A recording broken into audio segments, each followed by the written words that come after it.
हमनी के संस्कृति, हमनी के संस्कार सदा रहे हमनी के साथ। भारत के महान ग्रंथ और काव्य सब के संपूर्ण संकलन सब्सक्राइब करें तिलक।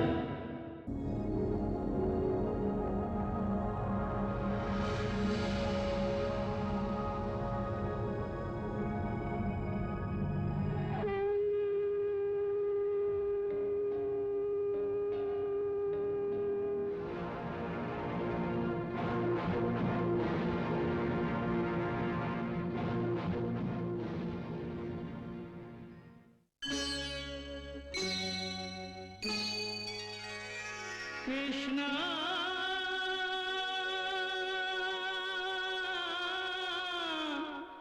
कृष्णा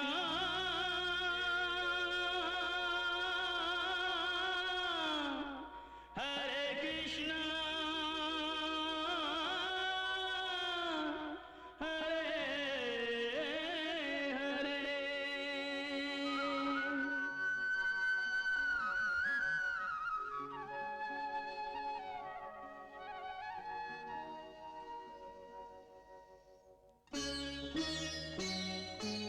सच्चिदानन्दरूपाय विश्वोत्पत्त्यादिहेतवे तापत्रयविनाशाय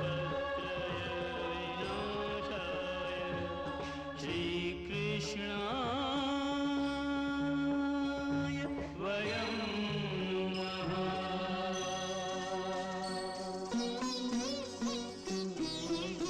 श्रीकृष्ण गोविंद हरे मुरारे, हे नाथ नारायण वासुदेव। हरे कृष्ण राधे राधे कृष्ण कृष्ण हरे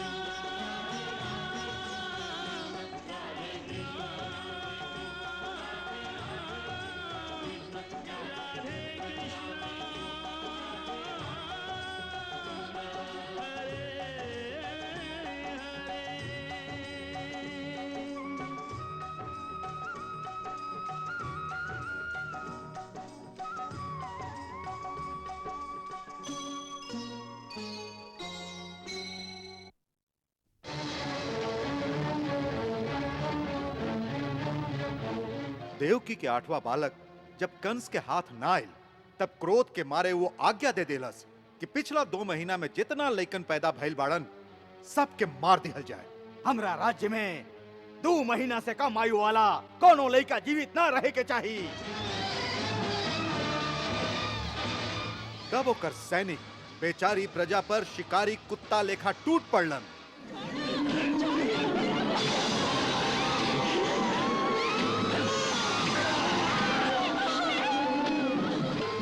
माई सबके गोदी से छीन छीन के लइकन के सामूहिक वध करे लगलन।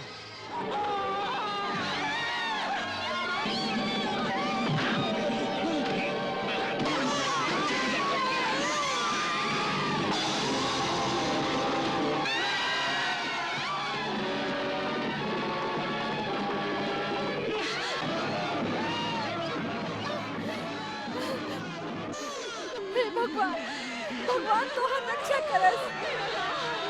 हम तो के जन्म दी, बाकी तोहर पाले में मारे भाग्य में नहीं के। कितना लोग आपन लइकन के छोट छोट लकड़ी और फूस के तख्ता पर रख के नदी में बहा दिलन, जैसे वो कैसे भी सैनिकन के तलवार से बच जास। हम अपन लड़का के तोरा तलवार से बचा लेली। अब वो नदी में बहुत कोनो धर्मात्मा मनुष्य के हाथ लग जाई, वो बच जाई। अब तो हमरा के खुशी से मार दा।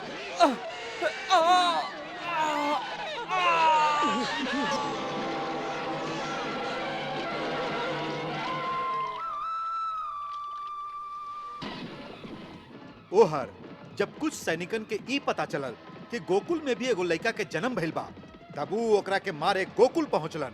बाकी गोकुल के ग्वाला सब उनका के पत्थर मार मार के भगा दिहलन।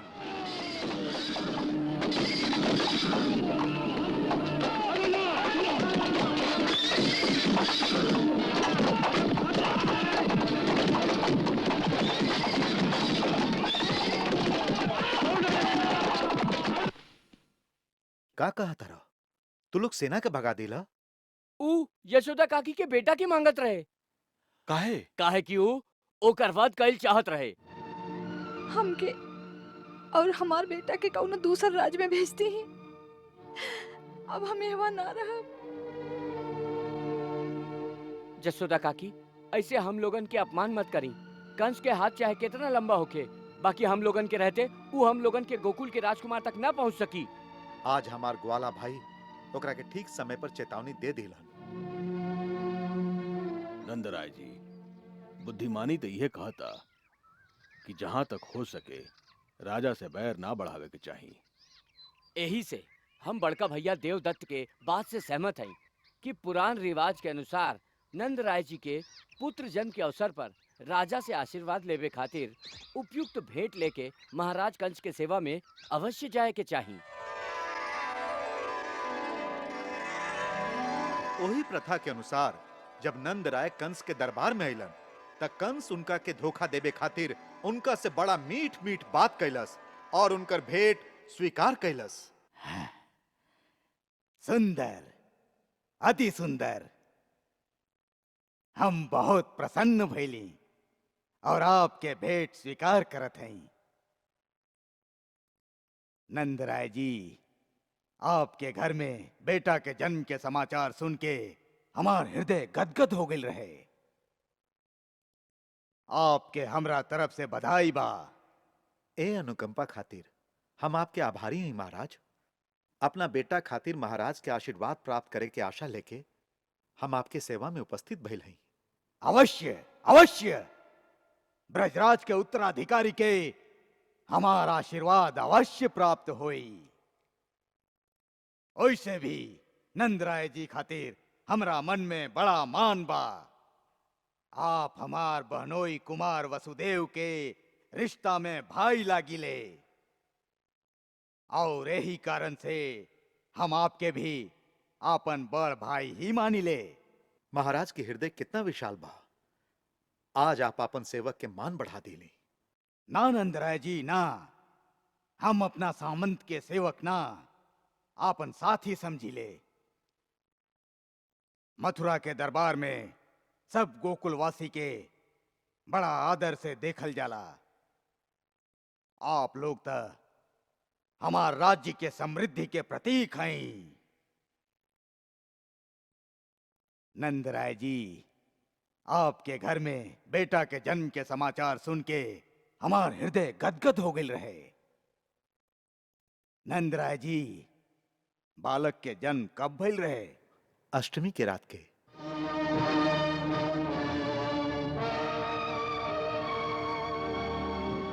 आप विश्राम करी।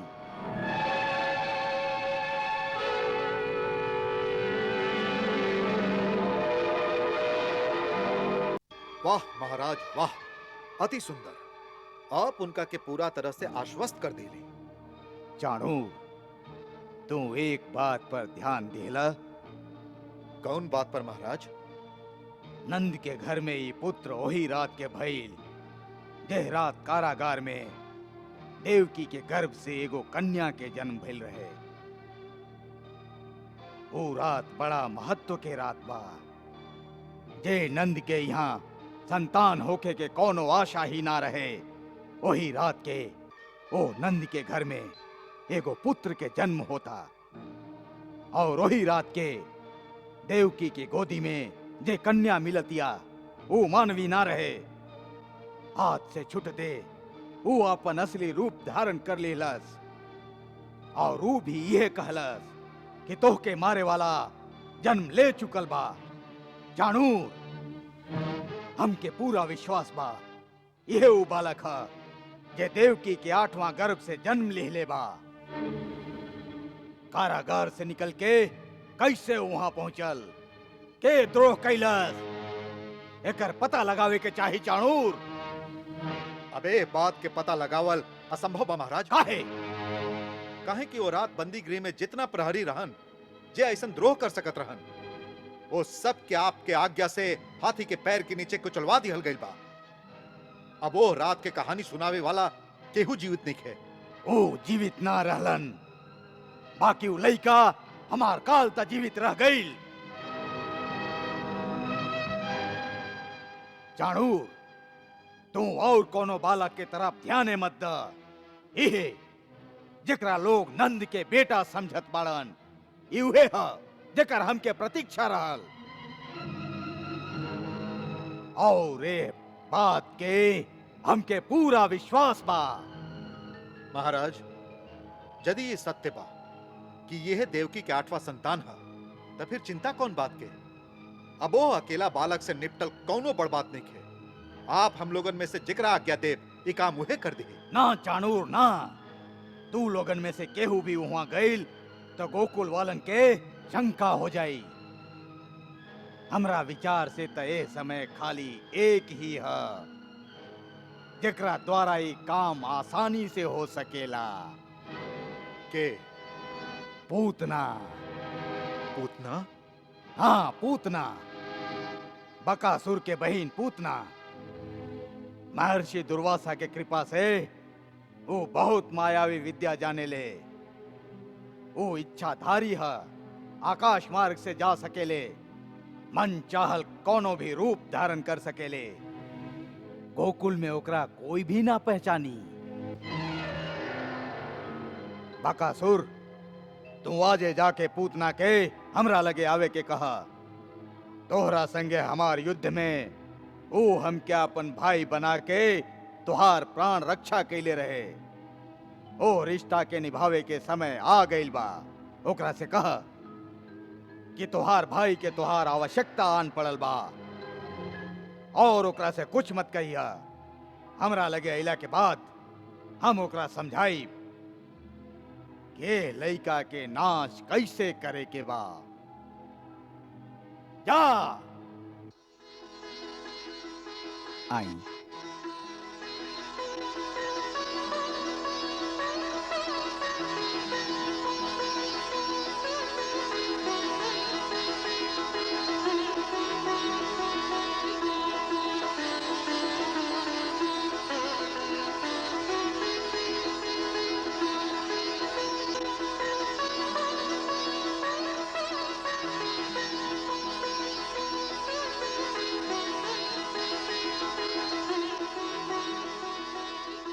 प्रणाम।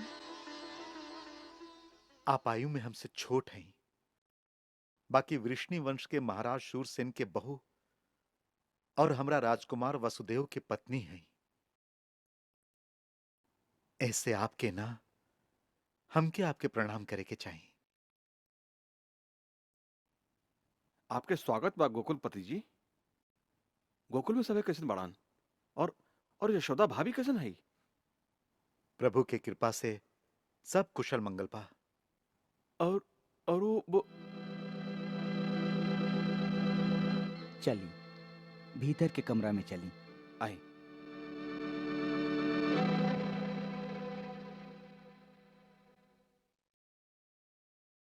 बिराजी,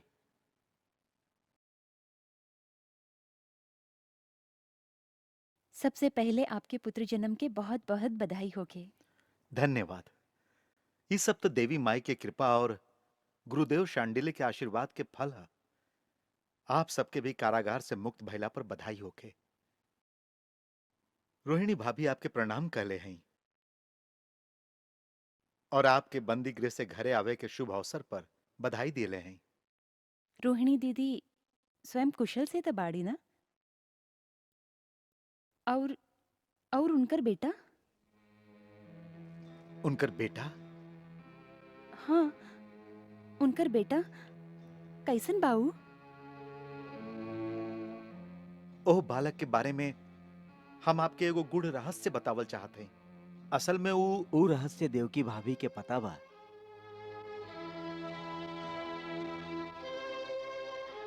महर्षि गर्ग अपना दिव्य दृष्टि से सब कुछ देख के राजकुमार वसुदेव के उस अग्रे रहस्य बता दिले हैं।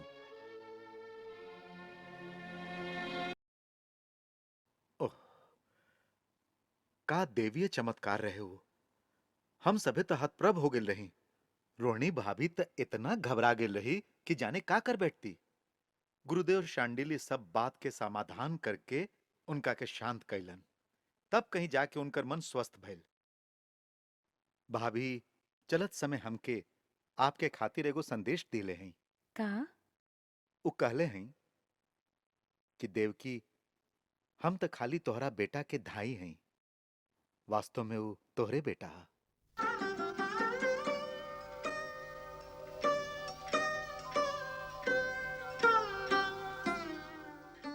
कितना उदार बाड़ी दीदी, जे उनका गोदी में खेल रहल बा वो हमरे सातवां बेटा हा। ई सुन के हम बाकी सब बेटन के मृत्यु भुला गईली। ऐसन लागता जैसे हमार हृदय के सब घाव मिट गईल होके। भाभी तो बेटा के लेके आपके पास इहवा आवल चाहत रही।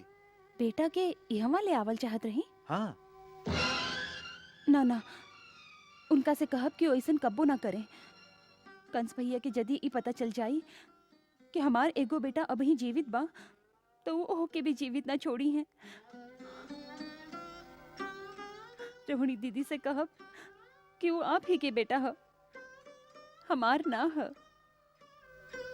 वो ओकरा से भी कबो ही ना कहे कि हम ओकर कुछ लागे ले या हमार ओह से कौनो संबंध बा। वो हमार ना होके ही तो जीवित बा। बस हमके और कुछ न चाहिए। चाणूर, अभी तक पूतना ना आईल। महाराज, ओकरा के ले आवे खातिर बकासुर स्वयं वही घड़ी चल गईलन। वो आकाश मार्ग से आवत हुई, ऐसे आवते हुई। चाणूर, अभी नंद राय और उनकर साथी मथुरा में ही बाड़न। सांझ से पहले वो घरे ना पहुंचे हैं। हम चाहत हैं यदि उनका घरे पहुंचे से पहले ही पूतना गोकुल में जाके अपन काम पूरा कर लेवे तो ओकरा सुविधा हुई। महाराज, पूतना आइल बाड़ी। हाँ।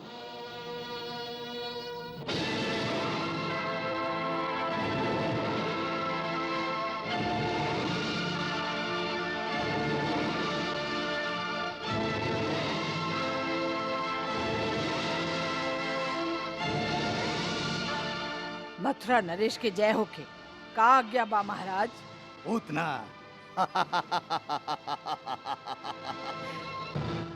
पूतना, तू हमके अपन भाई स्वीकार कैले बाड़ू। आज हमके तोहार सहायता के आवश्यकता बा। आप आज्ञा दीही, पूतना अपन प्राण दे के भी भाई के सेवा करी। हाँ, वही गोकुल जा और वहाँ नंद के घर में एगो नवजात बालक बा। सुन ले हई कि ओकर जन्म आज से 7 दिन पहले यशोदा के गर्भ से भइल। बाकी हमके पूरा विश्वास बा कि आकाशवाणी के अनुसार दे हमार काल होखे वाला बा। ये उहे बालक है। हाँ? जेकरा खातिर हम देवकी के इतना बरिस तक कारागार में रख ली। कौनो छल से वो हमरा हाथ से बच के निकल गई। अब तो के ओकर हत्या करके हमार चिंता के अंत करे के बा। एगो छोट लड़का के हत्या, बस इतने काम बा भैया?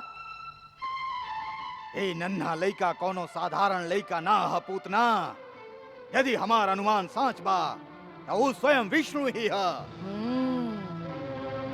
ये देवता लोग के रक्षा खातिर पृथ्वी पर अवतार लिहले बा। ऐसे ही काम शायद इतना आसान ना होई जितना तू समझत हो। हाँ, विष्णु बहुत छलिया बा। ऐसे तो के बहुत सतर्क होके वहाँ जाए के होई। एकर आप चिंता मत करी। यदि वो छलिया है तो हम ओकरा के छल से ही मारब। वो कैसे? हमरा लगे कालकूट नाम के विष बा, इतना जहरीला कि हाथ लगावत ही हाथ भी जल जाए। ओही कालकूट विष आपन स्तन पे लगा के हम उनका घरे जाए। एगो धाय जैसन लड़का के दूध पियाइब। 2 घूंट पीते ही ओकर सगरे नाड़ी विष के भयंकर ज्वाला से फट जाई। उत्तम, अति उत्तम। पूतना तू अभी जा। काहे कि नंद के घर में अभी खाली स्त्री लोग ही हुई हैं। पुरुष लोग तो सांझ के समय ही घरे आई हैं। अच्छा बात बा, हमके आज्ञा दीही। जा और विजयी हो के आई हा।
अरे इ तो देवी जैसन लागत है। हमार लल्ला के दर्शन खातिर आकाश से आइल होई। चला चल के देखी कि इ देवी के हई। चला चला चला चला।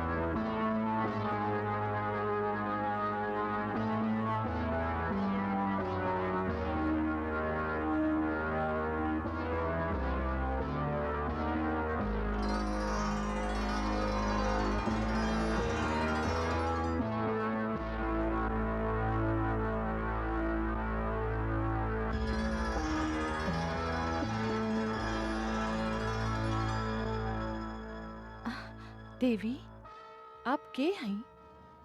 कहाँ से आयल हैं? और एवं आवे के का प्रयोजन बा? हम आपके का सेवा कर सकत हैं? नंदरानी, हमार प्रयोजन तक खाली आपके बेटा के दर्शन करे के बा। हम मथुरा के रहे वाली हैं। हमार पति एगो श्रेष्ठ विद्वान और परम प्रसिद्ध ब्राह्मण बाड़न।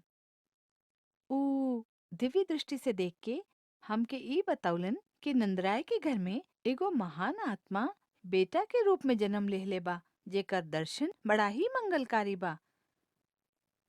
एही से हम आपके द्वार पर आयल हैं। स्वागत बा। आसन पर बिराजी। धन्यवाद।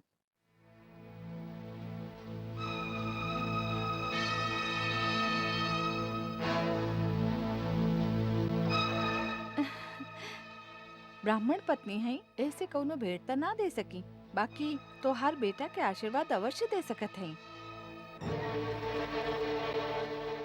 हमार तपस्वी पति के सहायता और कृपा से हमके दूगो सिद्धि प्राप्त बा। एमे से एक तो ई बा कि हमार आशीर्वाद कबो निष्फल न जाई। द एकरा हमार गोदी में दे द, हम एकरा लंबा आयु के वरदान दे दे।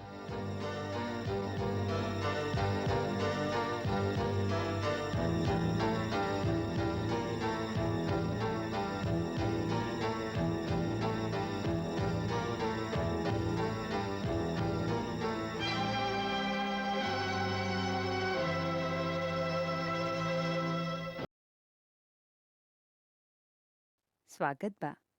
आसन पर बिराजी। धन्यवाद।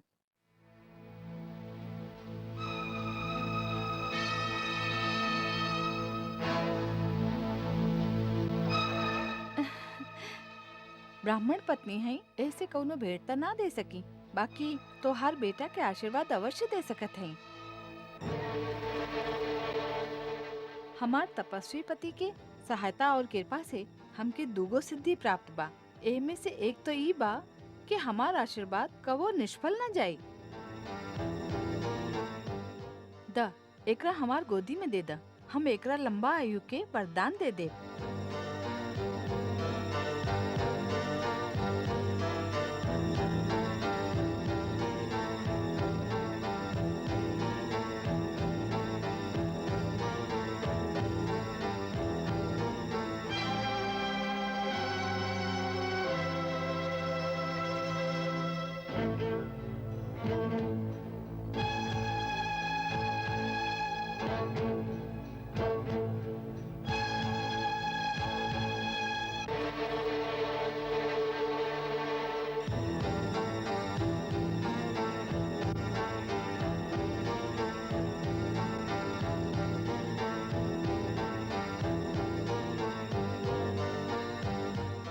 ब्रजरानी, तोहार ई बेटा कौनो साधारण बेटा नहीं खे। ई तो कौनो अद्भुत लड़का दिखाई देता, जैसे कि देवलोक से आयल होखे। यशोदा रानी, हम एगो और रहस्य के बात बतावत हैं। हम कहले रही ना कि हमके दूगो सिद्धि प्राप्त बा, ओमे से दोसर ई बा कि हमरा स्तन से हमेशा अमृत रस झरेला, जे के पिए से तोहार बेटा अमर हो जाए। ऐसे हम एकर धाय बन के एके अपन दूध पिया देत हई।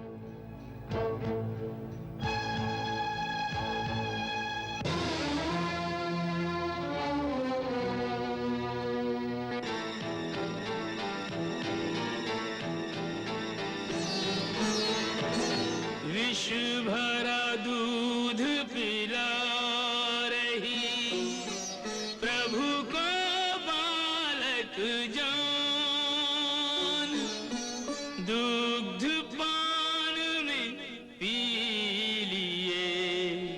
प्रभु ने उसके प्राण।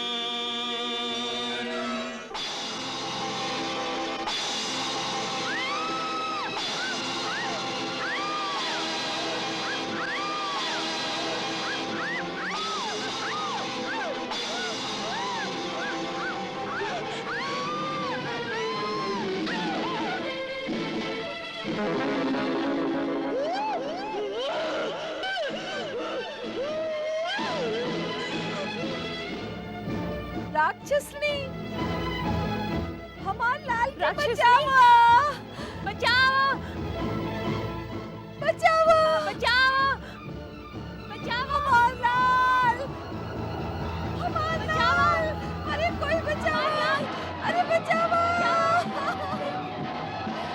अरे कोई हमारे लाल के बचाओ बचावा, अरे बचाओ अरे हमारे लाल के हमार बचाओ लाल, बचावा।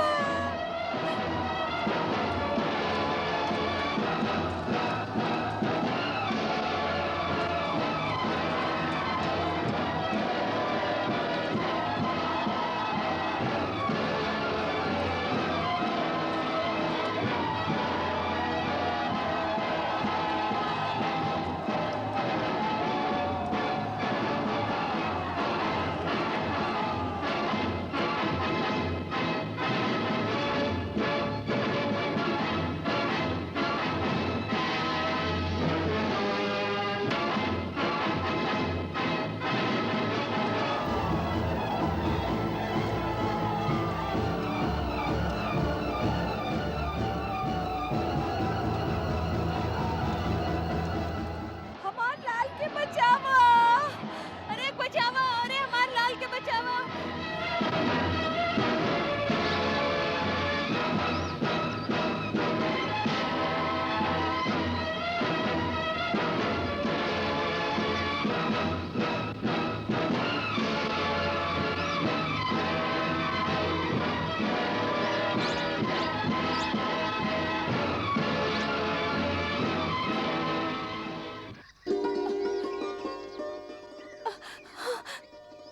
हमार लाल, हमार लाल, हमार लाल, हमार लाल, हमारे लाल हमार लाल, हमार लाल, हमार लाल। सब ठीक हो गई यशोदा सब ठीक हो गई अरे यशोदा यशोदा होश में आवा यशोदा यशोदा यशोदा उठ तोहार बेटा बुला रहल बा बेटी उठ बेटी देख तोहार बेटा तोहके बुला रहल बा यशोदा देख तोहार लल्ला बुला रहल बा उठ यशोदा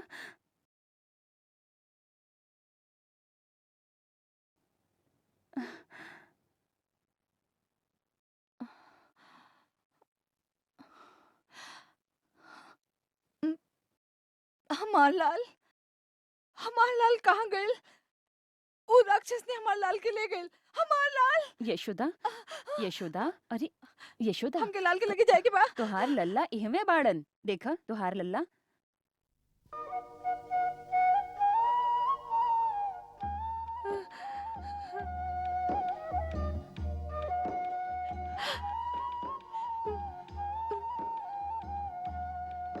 हमार लाल हमार लाल कहवा चल गइल रहा तू? कहवा चल गइल रहा? तो के चोट तो न लागल? कहवा चल गइल रहा? हमार लाल तो के कुछ भइल त ना? चोट त ना आयल हमार लाल? कुछ भइल त ना? वो राक्षस ने कहवा है? तू तो मर गई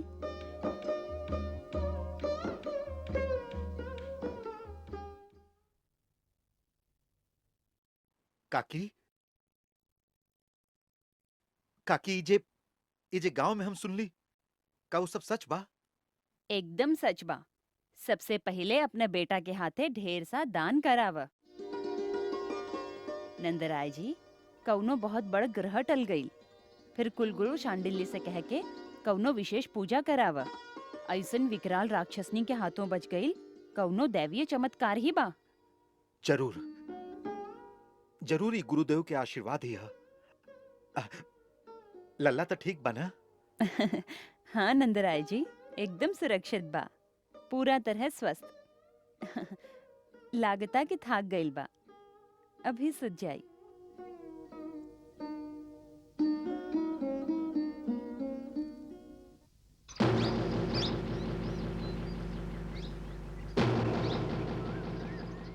ऊ देखा नंदराज जी आ गेली।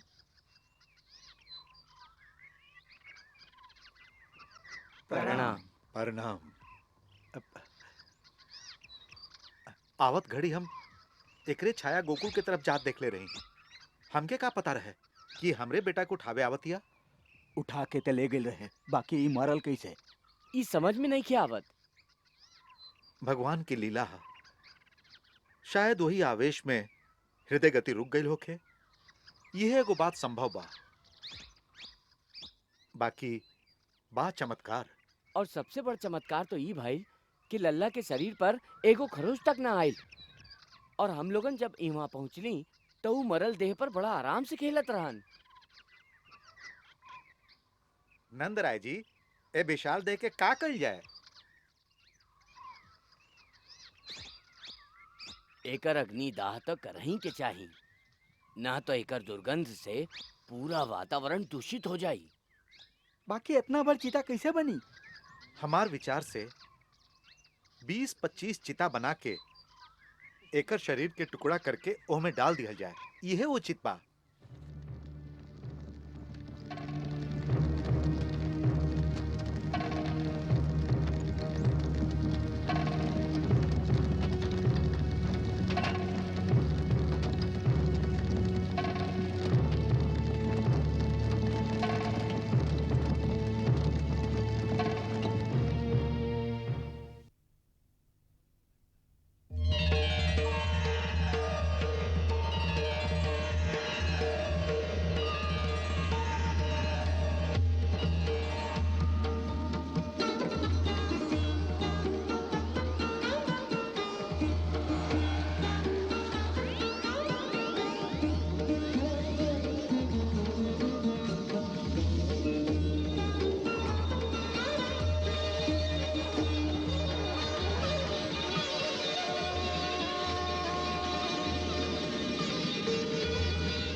का भइल नाथ? माई आवत है, उनके स्वागत करे के बा। माई? हाँ, पूतना माई।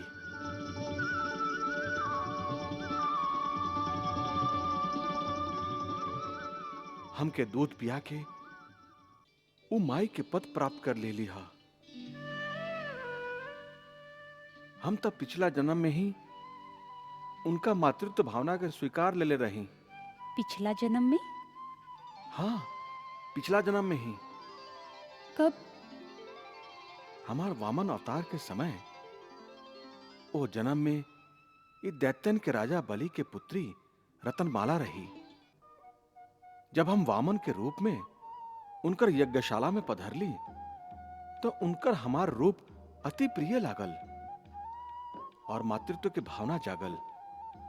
वो इच्छा कैली कि इनके देख के मन करता कि इनके बेटा की तरह हृदय से लगा के आपन स्तनपान कराई। हम वो बालिका के हृदय में एगो सुंदर कोमल भावना के देख के मने मन उनकर प्रस्ताव के स्वीकार कर लेनी और कहली तथास्तु।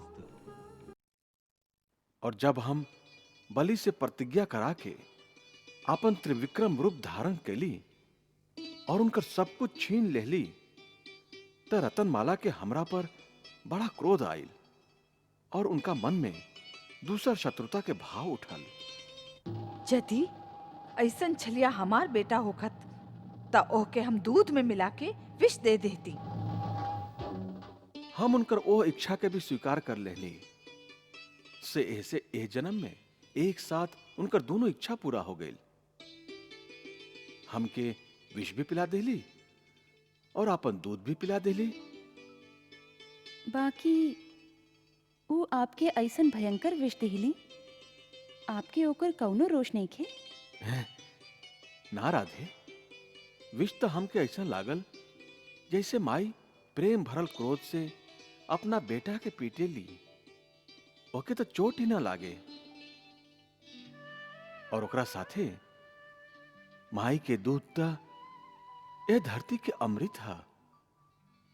दूध पियोली तब पूतना माई के मातृत्व के आदर देके उनका के हमेशा खातिर मुक्त कर देली। ऐसा दीन दयाला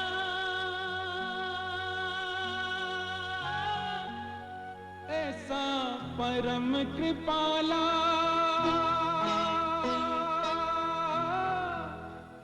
ऐसा हृदय विशाला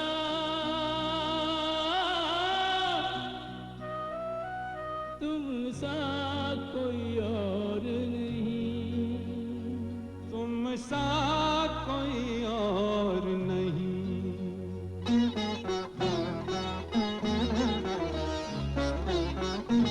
ऐसी कृपा लुटाने वाला तुम सा कोई और नहीं। गले सबको लगाने वाला तुम सा कोई और नहीं। ऐसी कृपा लुटाने वाला तुम सा कोई और नहीं।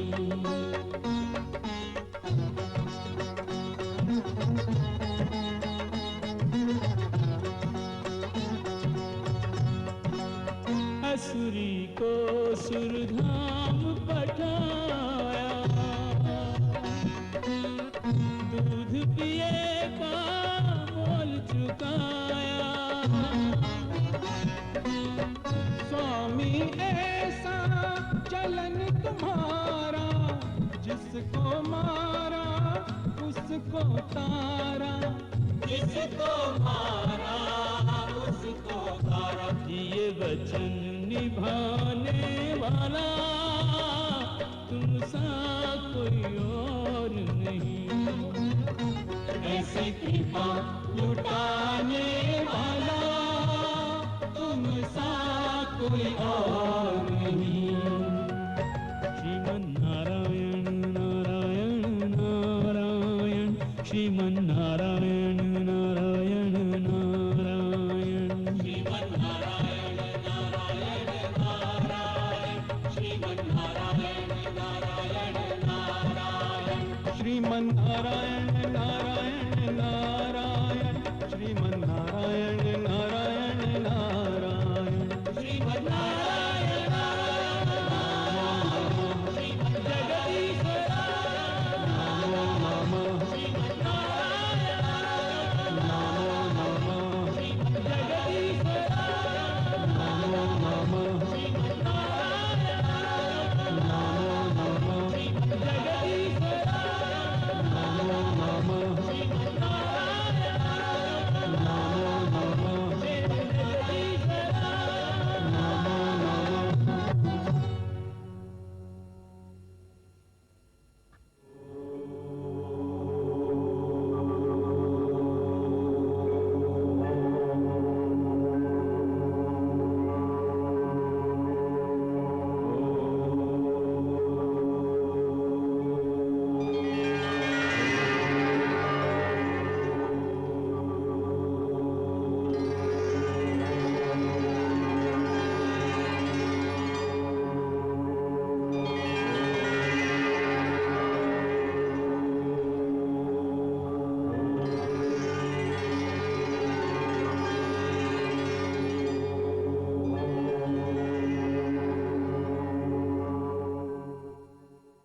जय श्री कृष्ण। पूतना के बारे में आम धारणा यह बा कि वो आपन स्तन पर विष के लेप करके जब श्री कृष्ण के आपन दूध पियौली तब भगवान श्री कृष्ण दूध पिए के साथे साथे ओकर प्राण भी हर लेलन। जौन दर्शक लोग श्रीमद् भागवत अथवा ब्रह्म वैवर्त पुराण के स्वयं अध्ययन नइखे कैले, उनका ओह परम दयालु भगवान के एह करुणा में उदारता के पता ना चली कि उनकर दूध पिए के कारण ही श्री कृष्ण पूतना के आपन माई के पावन पद प्रदान करके अपने गोलोक धाम में ओके स्थान दिहलन। श्रीमद् भागवत महापुराण के 10वें स्कंध के 6ठा अध्याय में श्लोक संख्या 35 में लिखल बा, पूतना लोक बाल आग्नि राक्षसी रुधिराशना जिज्ञास्यापि हर्ये स्तनम दत्त्वापि सतगतिम। अर्थात पूतना के काम रहे बालकन के हत्या कईल और उनकर रक्त पियल। भगवान हरि के भी ऊ मार डाले की ही इच्छा से आपन स्तन पान करौली, तब ओहके ऊ परम गति प्राप्त भइल जे सत्पुरुष लोगन के मिलेला। वही अध्याय के 38वां श्लोक में त स्पष्ट रूप में लिखल बा, या तो धान्यापिसा स्वर्गम वाप जननी गतिम कृष्ण भुक्त स्तन क्षीरा किम गावो नुमात्र। अर्थात भगवान श्री कृष्ण ओकर स्तन पान कैलन, ओकर दूध पिएलन। यही से राक्षसनी होते हुए भी ओके स्वर्ग में ऊ उत्तम गति प्राप्त भइल जे माई के ही मिल सकेला। ब्रह्म वैवर्त पुराण के कृष्ण जन्म खंड के 10वां अध्याय में पूतना के चिता पर एगो दिव्य रथ आवे के भी पूरा विवरण बा। वास्तव में महर्षि वेद व्यास द्वारा भागवत में श्री कृष्ण के लीला के वर्णन के मुख्य उद्देश्य एक ही बा कि भगवान श्री कृष्ण के भक्ति के विविध रूप के, उनकर विविध प्रकार तथा भाव के निरूपण करके मानव के भक्ति के मधुर रस में डुबा दिहल जाए, ओकर हृदय के गदगद कर दिहल जाए। पूतना के कथा में द्वेष भक्ति के द्वारा प्रभु के कृपा प्राप्ति के एह मर्म स्पर्शी प्रसंग के भी यह भाव बा। यही से भागवत में यह अध्याय के शीर्षक पूतना वधना पूतना उद्धार लिखल गईल बा। जय श्री कृष्ण। हरे कृष्णा कृष्ण कृष्णा हरे हरे, श्री कृष्ण चरितम गुणानुवादम तत्प्रेरणा अहं करोमि, मम भावगीतं हृदयस्य प्रीतं त्वत्पद्मपादे समर्पयामि।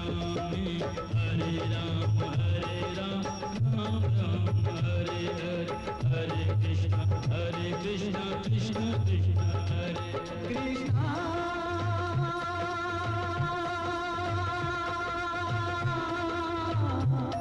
कृष्ण